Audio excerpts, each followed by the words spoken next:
You wanted the best.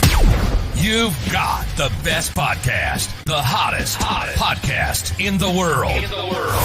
The Chris Voss Show, the preeminent podcast with guests so smart you may experience serious brain bleed. The CEOs, authors, thought leaders, visionaries, and motivators. Get ready. Strap yourself in. Keep your hands, arms, and legs inside the vehicle at all times, because you're about to go on a monster education roller coaster with your brain. Now, here's your host, Chris Voss. Hi, folks. This is Voss here from thechrisvossshow.com, thechrisvossshow.com. Welcome to the big show, my family and friends. We certainly appreciate you. The Chris Voss Show, the family that loves you but doesn't judge you. At least not as harsh as your mother-in-law. I don't know. Maybe you have a nice mother-in-law. It's kind of a rude thing to say about mother-in-laws, Chris. Why would you bring that up? I don't know. It seems like a great joke to run on. But hopefully you have a nice, wonderful mother-in-law, and she appreciates you wonderfully. Although, I don't know. I've seen some of you lately, so she's probably right. Anyway, guys, as always, refer the show to your family, friends, and relatives. Guilt trip them into joining and subscribing to the show.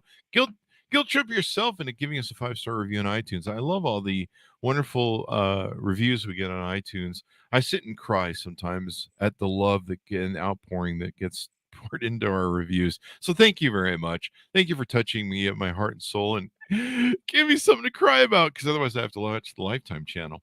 Anyway, guys, youtube.com/Chris Voss, goodreads.com/Chris Voss, the big LinkedIn newsletter. Holy crap. The 130,000 group over there, that thing is growing like it's growing out of style. That's how much it's growing, because it's growing out of style. That makes no sense, but that's the whole point of it, isn't it? Anyway, guys, thanks for tuning in. We have an amazing gentleman on the show.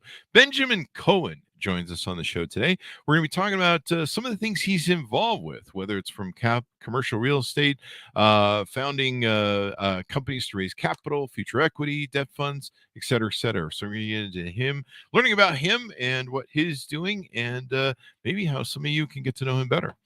He has over 2 to 3 years of real estate private equity experience, running acquisitions, underwriting, and capital markets department for a PE firm in Charlotte, North Carolina, with around 400 million AUM. We'll have to ask him what that means.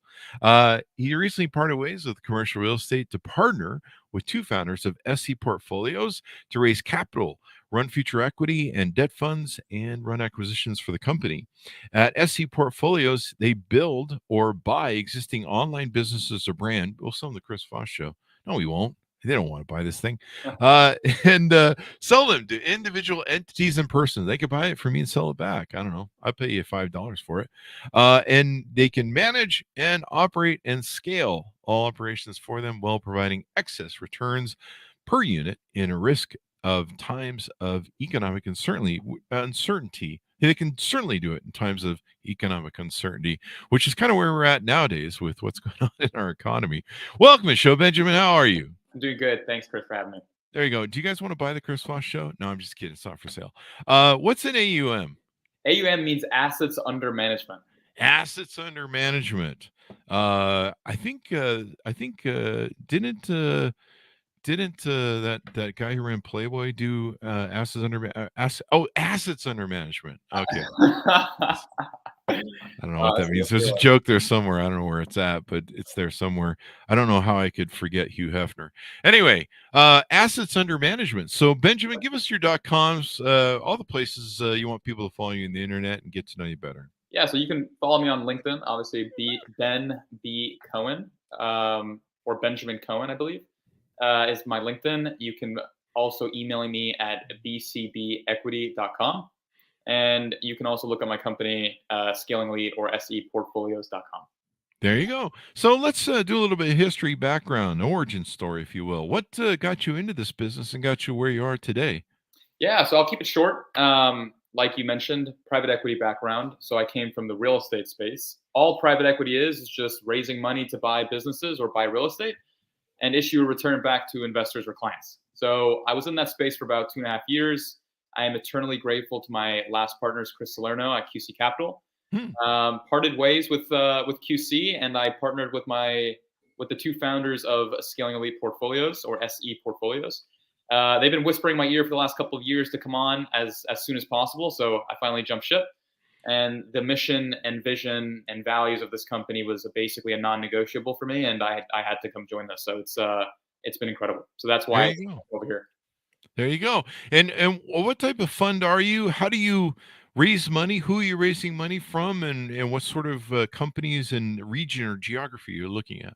Yeah. So um, scalingly, what we do is we build from scratch an online business. Mhm. So I guess it's easy to analogize this to real estate. So, for example, most people that broke into real estate wanted to build generational wealth using either fix and flips or rentals or multifamily or development or whatever asset vehicle that you wanted to use, but with the end goal of getting to generational wealth. In this industry of e-commerce, which is a little bit newer, it's about 15 to 20 years old, the asset classes or the vehicles to get you there is Shopify, Wix, WooCommerce, GoDaddy.com, all the marketplace stores like Amazon, Facebook, and Walmart. So we use those platforms and launch a business online, which could be anywhere in the world. And we sell that business to a client. And then we operate everything for them. It's completely, Mhm. completely passive. Wow.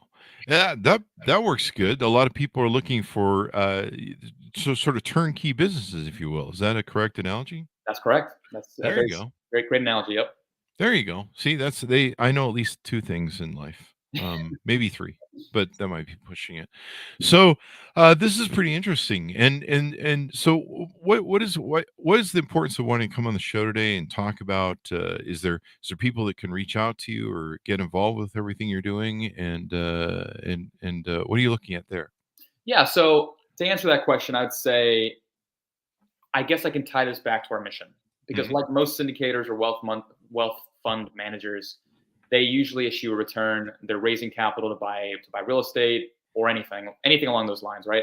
But in this case, obviously we're a little bit different. But our main mission is to change people's lives. I'm just a Mhm. regular person, just like anyone else, and we've created a product here that has seen ridiculous cash flow returns, Mhm. and we believe that our vision, what we believe is that every single person deserves to have some source of passive income, and Yeah. um, and that's what I'm here just to spread the message. It's a very new thing. So I've had a lot of meetings, lots of questions here and there. So that's what I'm doing, just spreading the word. And does this make for a better investment than, say, throwing your money into T-bonds? You know, getting passive investment.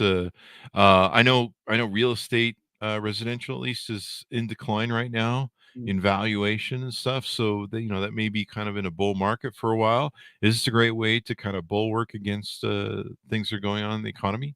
So with our clients, what we always project for them is an average cash flow of anywhere between $4,000 to $20,000. And I know that seems ridiculous, which is why I've had a lot of calls with clients where I have to show them existing businesses, show some P&L statements here and there, because with most clients coming from the real estate background, they're expecting a 7% return. In this case, it's a completely different world. We're targeting a global consumer. We're not targeting tenants, or we're not targeting uh, cash on cash returns or anything along like that. I'm very numbers driven. I'm very analytical, so I don't want to go into all of that. I don't want to confuse anyone. But yes, to answer your question, this could be an alternative vehicle to diversify out of traditional T-bills, diversify out of real estate, and the barriers to entry are definitely interesting relative to those as well.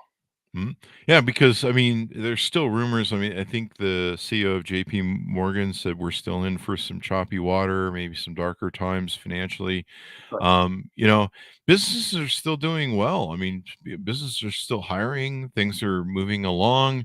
There seems to be a lot of demand for just about everything. Online businesses, I grew up, I built my multimillionaire companies in brick and mortar mhm. and it was hard. It was hard because everything you had to do was set up. You had to you had to get your licensing, and if you had a special government licensing, you had to do that.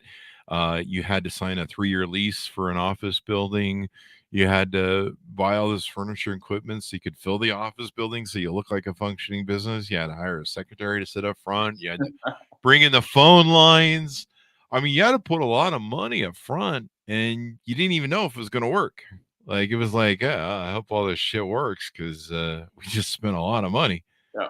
Otherwise, that secretary is going to be just sitting up there, I don't know, sharpening pencils, pretty much. And it was hard back in the day. And I'm just amazed and loved, and I wish I had what uh, those darn kids have nowadays. Just being you start a business, you go on GoDaddy and buy.com and woohoo, off you go. And there's a lot of stuff that's going on today with AI and other things. Are you Yeah. guys incorporating into your stuff, Yes. AI? So in regards to operational efficiencies, yes, absolutely. Definitely Mhm. that speeds up our marketing. It speeds up our product selection and product research. But yeah, I definitely want to mention one point. I don't want to get too technical, but ever since COVID, we've seen a proliferation of e-commerce businesses or brick and mortar businesses channeling omni channels Mhm. to target these, a global consumer, especially when in certain areas there was lockdowns tighter than others. It's definitely the whole world has changed. I definitely see these trends continuing. I think e-commerce, per what Forbes said, is growing at 29.2% year over year, which is a tailwind Wow. we haven't seen in other industries, especially with everything happening right now.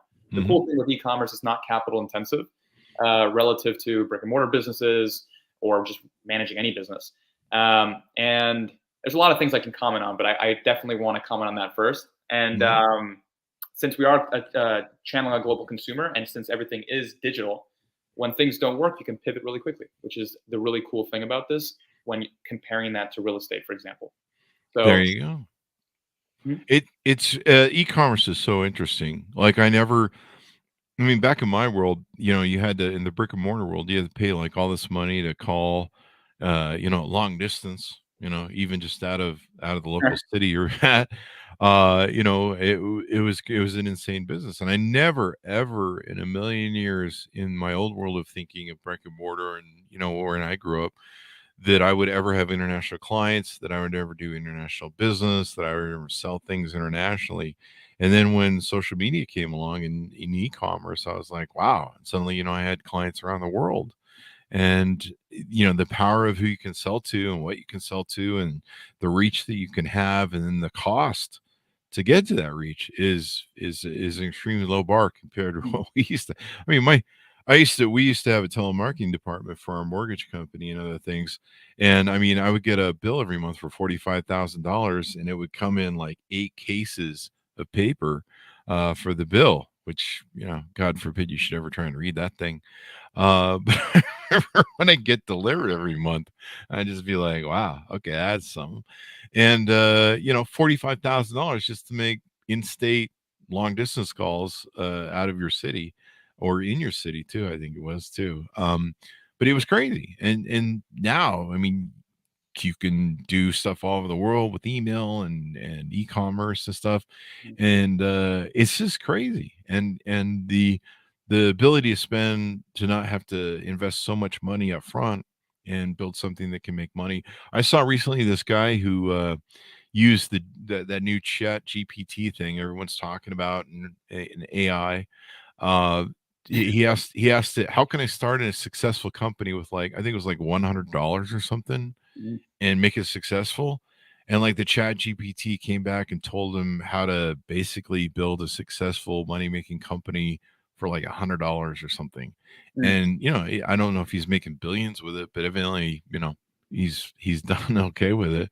And it just told him, it's like, okay, go to GoDaddy, buy your thing, and here's an angle to set up an e-commerce shop. And I don't know if it was an Etsy or something, but basically you can do it. For me, I've been an Amazon reseller now for about 10, 12 years, might be longer than that. Where I've sold stuff on Amazon. And Mhm. it's crazy, man. It's better than eBay. And Mhm. I know friends that own warehouses where they buy bulk stuff, where they buy stuff on what is it called? It's the guy over in China. Uh, Alibaba, AliExpress. yeah, the Alibaba, and they have it shipped in really cheap and they flip it on Amazon, and it's just insane. And so the opportunities and availabilities for what people can do is crazy, man. Yeah, I agree with you. I would say that whole model of drop shipping in the US is very Mhm. saturated because like you see a lot of 20-year-olds and 19-year-olds, testing it because you don't really need that much money to get a business Mhm. off the ground, maybe $1,000 here and there. Mhm. Mhm. But to do it correctly, it is a lot more money. I've Yeah. lost a lot of money when I was in college. When I Mhm. tried this, I tried starting a coffee brand, and didn't really go as well as I wanted it to because I was penny pinching. So I mean, as you know, running businesses is a lot of work, and Oh, yeah. in this case, we have 7 different departments. We have a software development department that handles website design and graphic design. We have an internal and external supply chain management department. We have a customer service department, an operations teams with 12 people deep that handles like product selection, product research and development. And then we have a marketing agency that does all of our advertising campaigns. And we're a team of 41. And the cool thing is that, as you know, since it is very operationally heavy to run a business, we are selling businesses to people where they don't have to do any of that for you. Well, you don't have to do any of that for yourself. That's what I meant. Excuse me. That we do all of that for them, and they're just buying a business that's in their name. And if you compare this to investing into a real estate syndication or a fund, and if you analogize this to like a capital stack, right? If you have like whenever you buy a house, right, your 80% of the money that came up to buy the house, you have your loan, and then they're priority to cash flow, right? You have to pay your mortgage every month. In this case, if you're comparing that capital stack to this, our client, they are the priority to cash flow. There's no debt; they're the debt. So they are the debt, the equity, and we're just the manager on the bottom. And then they own the business. So if they wanted to exit, they can. They don't have to come to us. It's not like you're at the mercy of the operator of when you want to exit your business. It's been a phenomenal thing. I'm just a conduit of my company to push the message, and I parted ways with private equity and venture capital and basically commercial real estate because I haven't seen returns like this, and it's phenomenal. That is awesome. Do people that prospective clients you're looking to work with, people that are looking to invest, is there a minimum portfolio or a minimum amount of money they need to bring? So essentially you're buying like a digital franchise from my like imaginary inventory right here. So we would start a business from scratch. We put about 40 to 50K into it to get it off the ground. Once it's generating $2,000 to $3,000 a day in revenue, then and the products itself are generating a minimum 8.2x return of ad spend. What that means is if you put $1 into ads, we're projecting to hit an estimated $8.2 back in revenue. Wow. That's our minimum threshold to get into the business. So once we're testing everything, we're de-risking everything ourselves. And once it's producing, then we'll sell it to a client for about 120. And then they also need about $40,000 in working capital. So to buy the Chick-fil-A, it's 120. And then we have to have all the bread, the buns, the bread and the buns, same thing. Bread, chicken, tomato, the lettuce, all the good stuff that you need to actually operate the business. So, but that working capital is theirs. It's in a reserve account. They can liquidate it. If they do, then we can't operate. And we do everything for them. We buy the product. We do the ads. If that answers your question, so I would say 120 plus 40. There you go. So 160. There you go. Awesome sauce. Assuming I know how to count. So, but no, that's really brilliant because, there's so many people that over the years, I've counseled entrepreneurs and stuff. And I've met some people. In fact, when we enter mortgage people, there would be people that would come to me and they'd be like, "Yeah, I'm going to take out a $50,000 equity line, Chris." I'm like, "What are you going to do with it?" And I'm like, "I'm going to start a business." And I'm like, "You're a math teacher at a school and you work on a very rudimentary brain type. And I can tell that you don't have the chops for this and you're probably going to lose this money. And you should probably just sit on that money and I don't know, invest in real estate or something." Exactly. And there's certain people that aren't cut out to be entrepreneurs. Correct. And the danger, and like you said, you guys do the learning curve business where you guys know what works, figure out what works and go through that.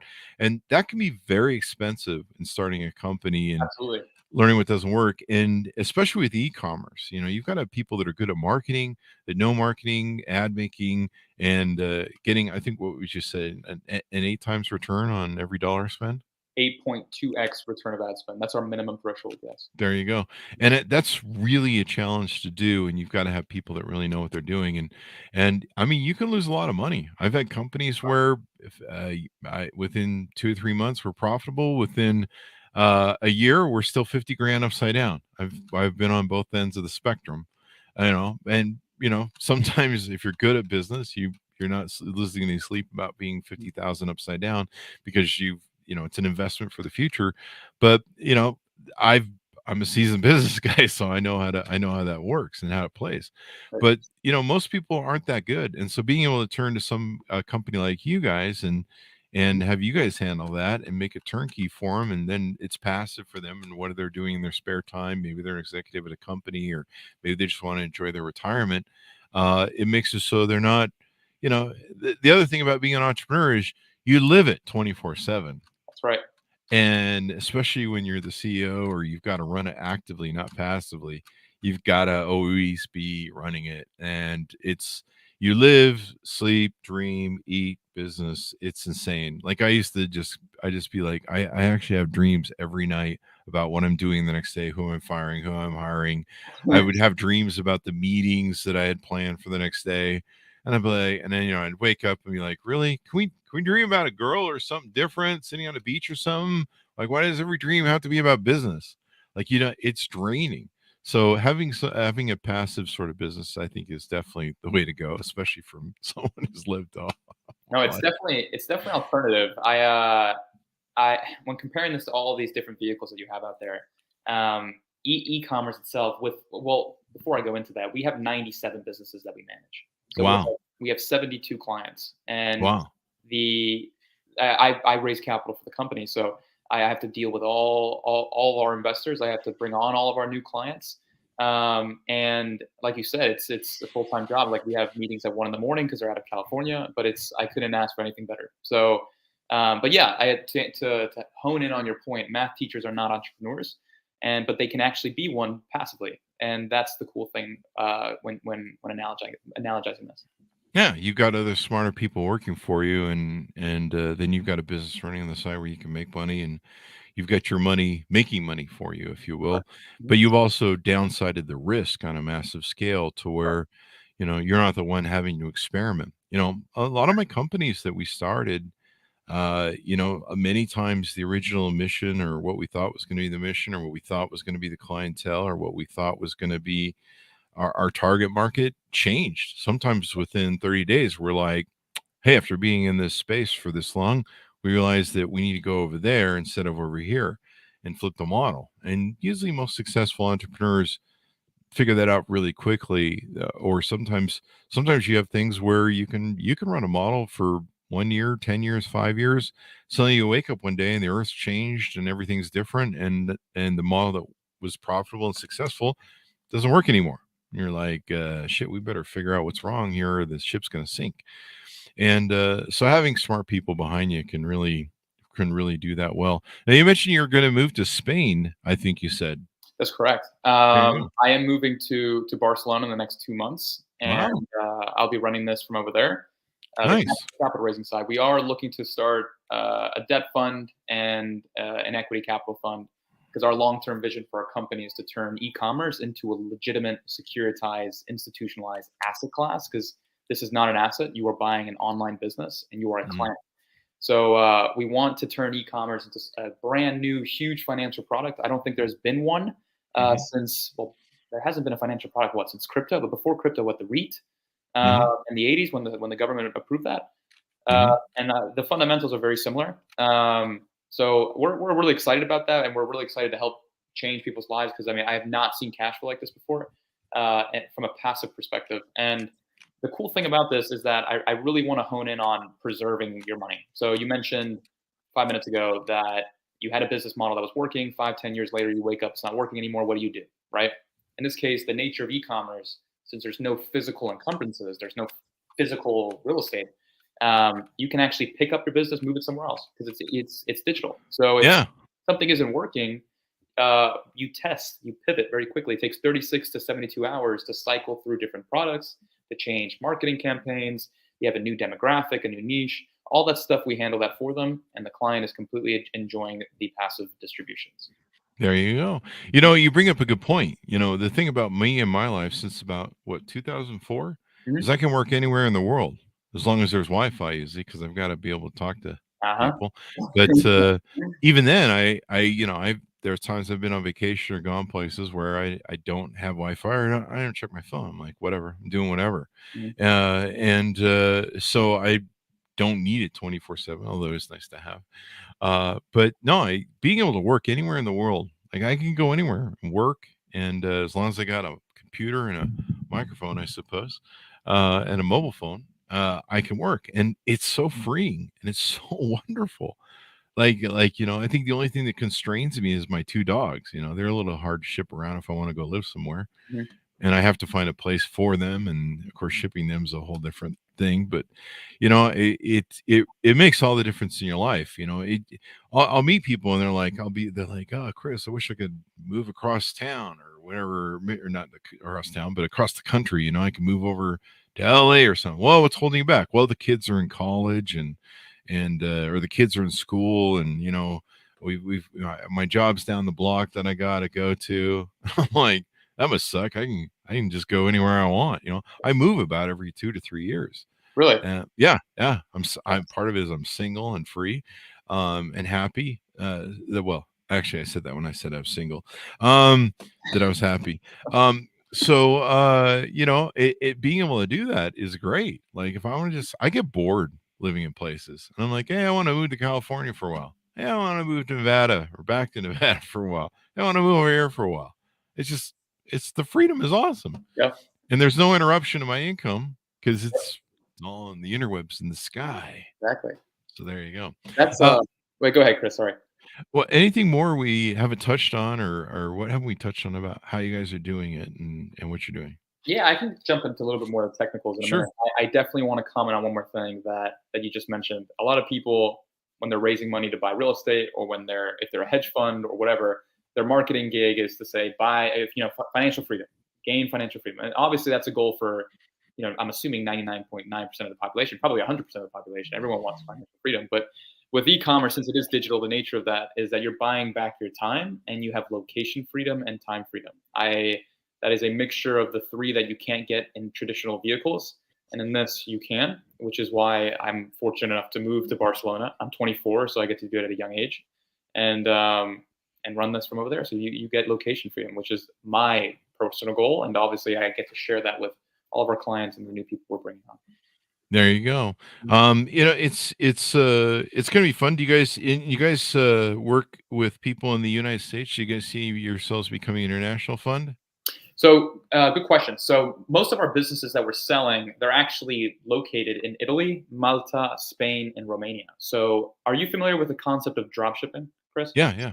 So, drop shipping is a very saturated industry here in the United States. So, we don't operate here in the US for that very same reason, because everyone and their mom is doing it because it's like $1,000, $2,000 to start an online business. Here, we are capitalizing on the opportunity of cash on delivery services in Europe. Cash on delivery is the preferred form of commerce in most European countries, huge in India, huge in Mexico. We're looking to expand into Brazil. But the business essentially that we're selling to a client is a cash and delivery business, either in Italy, Spain, or those other countries I just mentioned to you. So that's the cool thing about that. Our clients are located in the States, but our businesses are located in Europe. Yeah. It, being able to operate anywhere and sell stuff anywhere. I mean, even like my book is available internationally. I remember the first time my book got published, and I found an ad for it in Japan. I was like, wow, that was cool. Like people, it's like it was really weird. They had like a whole Japan thing, and I was like, okay, all right. And it's just so wild to be able to sell stuff anywhere, and it's so limitless. And like I said, it doesn't cost like God. We used to every time we open an office or a new company, it was such a nightmare. And then the timing too was the nightmare too, because you'd be like, okay, well, how much do we have to have for? We have to do all this investing for government approval, some local license or some tariff license or something back in the day. And so, okay, that's going to take 2 or 3 months. Okay, great. Meanwhile, we've invested all this money. We're sitting around waiting for it to work. You're signing contracts for leases that are going to last 3 years with penalties that you have to pay if the business doesn't work out. And then you're like, you got to wait a few days for us to get you the key and then open the office. And then you got to wait another 2 weeks to have the phone lines put in. Then you got to hire the employees. That can take a month or two to get up and running. And the whole thing just is a money sucking time can suck in brick and mortar. And so being able to do these e-commerce things. Just all the difference. So people that want to that are interested in what you guys have to offer, what's the best way for them to reach out to you and get to know you guys better? So they can reach out to me either on LinkedIn, they can email me, they can look at our website that I mentioned earlier. More than happy to jump on a quick call. Calendars are always booked, so reach out to me as soon as you can, obviously, and then we can jump on a call whenever you guys want. There you go. There you go. And then they can hang out with you in Spain too, as well. Yeah, you guys are always welcome. I'll buy a couple futons, so anyone's welcome. There you go. You know, the thing about Spain is those tapas. Am I Oh, saying it right? The oh, tapas. tapas, Yeah. tapas, So yeah. be careful. You know, pace yourself. You don't want to end up a big fat guy like me. But It's I've very- seen Go ahead. Sorry. I've seen those tapas layouts, and it's good food. Yeah, the food there, everything is incredible. I Yeah. visited Spain 4 times last Hmm. year, and it was the culture, the people, everything about it. I was like, this is my place. I have to. I'm actually originally from Chile. I lived in South Ah, America, so I was like, okay, I speak the language. This is my place. It's time to go back. there you Um, go. but yeah, so hopefully I can bring some clients over and we can all hang out and grab some drinks together. It'd be fun. Well, it's a beautiful city. It's a beautiful place. The food, oh my God. I mean, just everywhere you go, it's just food. That's why I couldn't live with it. It's the same reason I can't move to Texas. It's because I would just eat barbecue like 24/7. Whenever I go to Texas, it's like barbecue. And Yeah, then after a while, you're sweating and you're just like, what is this? So make sure you moderate. That's all I'm saying. yeah. Watch the women, wine, and food. Pace yourself. Anything more you want to tease out about what you guys are doing there, Benjamin? Yeah, so I would say there's it's we don't really bring on new clients. I know this might sound cliche. Hmm. We don't bring on new customers. I mean, you really become part of the family whenever you come on with us. You get your own personalized account manager. You get direct access to me and my partners, the founding partners. You get direct access to your dashboard that gets to show all your inflows and all your outflows. You get P&L statements the 10th of every month. You get an aggregator report to see how your business is generating, what's working, what's not working, why is it not working, what are we going to do about it, how long does it take for us to fix it, et cetera, et cetera, et cetera. And you can be as hands-on or as hands-off as you want. And that's what we like to do. We're in business for the next 10, 20, 30 years. So this is not supposed to be a one-off. And we're all about relationships. So we want to bring more people into our family. There you go. There you go. Well, that's what we have here, the Chris Voss Show. It's a family that loves you but doesn't judge you, at least not as harshly as your mom does. So there's that. So this has been pretty good. Give us your .coms where we want people to find you on the interwebs. Yes. So scalingelite.com. Mm-hmm. Benjamin Cohen at LinkedIn is my Okay. LinkedIn. And my email is bcbequity at Mm-hmm. gmail.com. There you go. Sounds good. And thank you very much for coming on, Benjamin. We really appreciate it. Thank you, Chris. There you go. Thanks, Monis, for tuning in. Also, go to goodreads.com/Chris Voss, youtube.com/Chris Voss, all those crazy places on the internet like LinkedIn that we're at. At LinkedIn, man, check out the LinkedIn newsletter. That thing grows. It's insane. Every time I go in every day, I'm like, really? More people subscribe to it? I don't know why they like me, but for some, it must be my deodorant. I don't know what it is. Anyway, thanks for tuning in. Be good to each other. Stay safe, and we'll see you guys next time.